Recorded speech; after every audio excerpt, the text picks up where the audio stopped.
నీ పాదతీర్థంబునే క్రోలుచుండెడి వారిదే కద మోక్ష వైభవంబు. నీ త్రిప్రసాదంబునే రుచుకొనుచుండు వారిదే కద మోక్ష వైభవంబు. నీ పూజనం నిత్య నియమంబుగా చేయు వారిదే కద మోక్ష వైభవంబు. నీ నిజతత్వంబు నీ చేయిరింగిన వారిదే కద మోక్ష వైభవంబు. నిన్ను గని తన్ను మరిచేటి నిష్టబోను వారిదే కదయా మోక్ష వైభవంబు. భాగవత వంశ భవ కృష్ణ యోగి రాజా దేవి శారద మామక దేశికేంద్ర. జై నిజ గురుభ్యో నమ. జై అమలాంబ సమేత అనుభవానంద రాజయోగేంద్ర ప్రభుస్వాముల వారి దివ్య చరణార విందములకు ద్వాదశి వందనములు సమర్పించుకొనుచు శ్రీమద్భాగవత కృష్ణ దేశిక స్వాముల వారి స్తోత్రం శ్రీమతి తల్లావర్జుల జాలమాంబ గారిచే భక్తిపూర్వకముగా చేయబడిన శీసపద్యముల యందు ఈరోజు మనం 12వ శీసపద్యాన్ని ముచ్చటించుకుంటూ ఉన్నాం. గురుదేవా, అపరోక్షానువైభవం ఎవరిదో తెలియచేస్తానయ్యా. అందరికీ రాదయ్యా వైభవము. గురు సన్నిధానములో ఉండి గురు గోప్యాన్ని ఎవరైతే పొంది ఉంటారో వారిదయ్యా వైభవము అంటే. అది మామూలు వారికి, భ్రాంతితో మమేకమైనటువంటి వారికి, భిన్న మత సిద్ధాంతములలో ఉన్న వారికి, ఈ వాసన త్రయములతో మమేకమైన వారికి, ఈశన త్రయములతో బంధింపబడినటువంటి వారికి, అరిషడ్వర్గములతో అల్లాడుతూ ఉండేవారికి ఎలా తెలుస్తుందయ్యా వైభవం?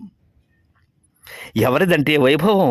నీ పాద తీర్థంబునే గ్రోలు చుండేటి వారిదే కద మోక్ష వైభవంబు. గురుదేవా, నీ పాద తీర్థంబునే గ్రోలు చుండెడి వారిదే కదా. వారిదేనయ్యా మోక్ష వైభవం. ఎవరిది? నీ పాద తీర్థం. ఏంటి అసలు తీర్థం అంటే? మామూలుగా మనం మహనీయులైనటువంటి వారు స్నానం చేసేటువంటి పుణ్యమైనటువంటి ఉదకం ఏదైతే ఉన్నదో దానిని తీర్థము అంటాం. పరమ పవిత్రులైనటువంటి వారి యొక్క పాద ప్రక్షాళన చేసినటువంటి ఆ జలం ఏదైతే ఉన్నదో దానిని తీర్థము అంటాం. ఇంకా తీర్థము అంటే ఉపాయము కదా స్వామి. ఇక్కడ కృష్ణప్రభు దేశికేంద్రుల వారు తన గురువు ద్వారా తెలుసుకున్నటువంటి జనన మరణ భ్రాంతి రహితమైన ఉపాయం ఏదైతే ఉన్నదో దానిని స్వీకరించినటువంటి వారిదయ్యా మోక్ష వైభవం. వారికి విడుపు. ఏ విడుపు? విడుపు కానటువంటి విడుపు. ఏదైనా బంధనము ఉన్నప్పుడు విడుపు కావాలి. అసలు బంధనమే లేనప్పుడు విడుపు ఎందుకు? బంధనము ఉన్నదనేటువంటి భ్రాంతిలో ఉన్నారు. బంధనము లేనిది అనేటువంటి విధానాన్ని గురువు ద్వారా, గురుబోధ విచారణ ద్వారా అందుకున్నటువంటి వారిది నాయన వైభవం. వారిది గురుదేవ వైభవం. ఇంకా నీ త్రిప్రసాదంబునే రుచి గొనుచుండు వారిదే కద మోక్ష వైభవంబు. మీ త్రిప్రసాదం ఏంటి? మీ త్రిప్రసాదం 3 మంత్రముల యొక్క ఆ మర్మము, గోప్యము ఏదైతే ఉన్నదో ఆ త్రిమంత్ర గోప్యాన్ని నిరంతరము రుచి చూస్తూ ఉండేటువంటి వారు, ఎల్లప్పుడూ కూడా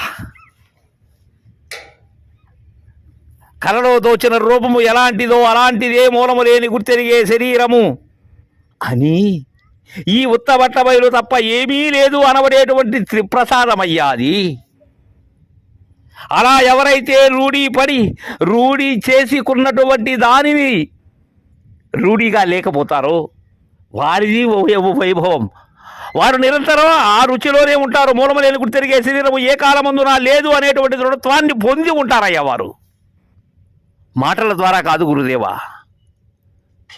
వారి ఉనికి అలా ఉంటుంది.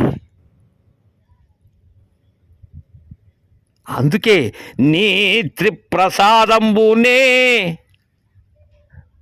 స్వస్తికారోహణ స్పర్శ దీక్షల ద్వారా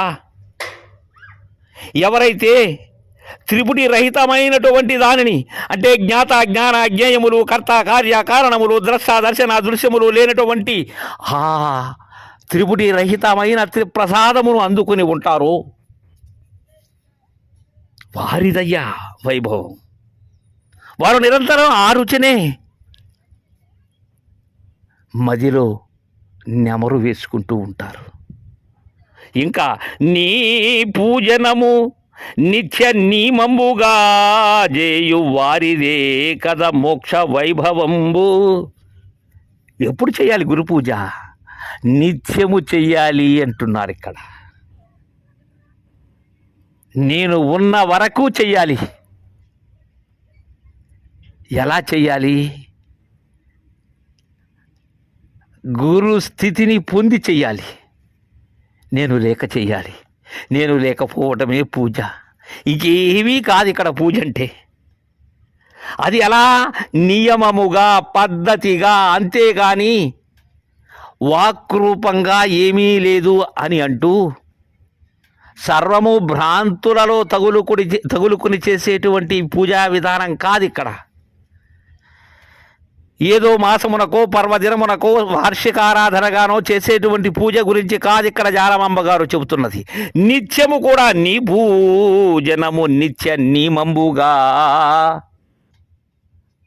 శివరామ దీక్షితుల యొక్క పద్ధతి ప్రకారం ఉండాలి అది. అంతేగాని ఎలా అంటే అలా కాదు. పూజ అంటే నియమముగా అలా చేసేటువంటి వారిదయ్యా మోక్ష వైభవం. ఇంకా గురుదేవా, నీ నిజ తత్వంబు నీచే ఎరింగిన వారిదే కదా మోక్ష వైభవంబు. మీ నిజతత్వం ఏమై ఉన్నది? పరిపూర్ణమే మీరు, పరిపూర్ణులు మీరు, ప్రజ్ఞాన రహితులు మీరు, అనుభవామృతాన్ని అన్ని పొందినటువంటి వారు మీరు, నాకు అభయానందాన్ని ప్రసాదించినటువంటి సద్గురుదేవులయ్యా మీరు. అలా ఆ తత్వాన్ని, తత్వాతీతమైనటువంటి 26వదైన కేవలాత్మని ఎవరిచే ఎరగాలి? నీచే నెరింగిన గురుదేవుని ద్వారా ఆ సౌజ్ఞని ఎరగాలి. ఆ కీలు అలా ఎరగాలి. ఏమున్నది అక్కడ కీలు? ఏమీ లేని కీలది.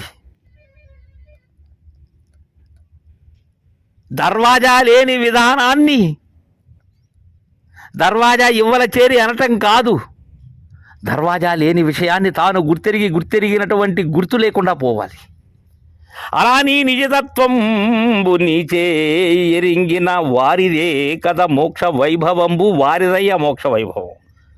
ఇంకా నిన్ను గని నన్ను మరచేటి నిష్టవును వారిదే కదా యా మోక్ష వైభవంబు. చాలామంది అంటూ ఉంటారు గురు నిష్ఠ అని. నిష్ఠ అనేటువంటిది వింటూ ఉంటాం మనం. అసలు ఏంటి నిష్ఠ అంటే? పూనిక నిష్ఠ. ఇక్కడ ఏమి పూని ఉన్నారు జాలమాంబ గారు? నిన్ను గని దేన్ని కనాలి? ఉన్న పరిపూర్ణాన్ని చూడాలి. ఇక్కడ గురువు ఎవరు? పరిపూర్ణమే గురువు. పరిపూర్ణమును గని నన్ను మరచేటి, ఈ అహం సహితమైనటువంటి నేను ఏదైతే ఉన్నానో దానిని మరచేటువంటి నిష్ఠ పొందటమే. అలాంటి వారిది మోక్ష వైభవం. వారిదే కదా మోక్ష వైభవంబు. అలాంటి వారిది మోక్ష వైభవము అని తెలియజేస్తూ ఉన్నారు ఇక్కడ జాలమాంబ గారు. భాగవత వంశభవ కృష్ణ యోగి రాజ ధీ విశారద మామకా దేశికేంద్ర అని గురువు యొక్క ఘనతను, శివరామ దీక్షిత సిద్ధాంత పద్ధతిని మనకు తెలియజేస్తూ ఉన్నారు జాలమాంబ గారు. తర్వాయి మధ్యాన్ని రేపు ముచ్చటించుకుందాం. జై గురుదేవా.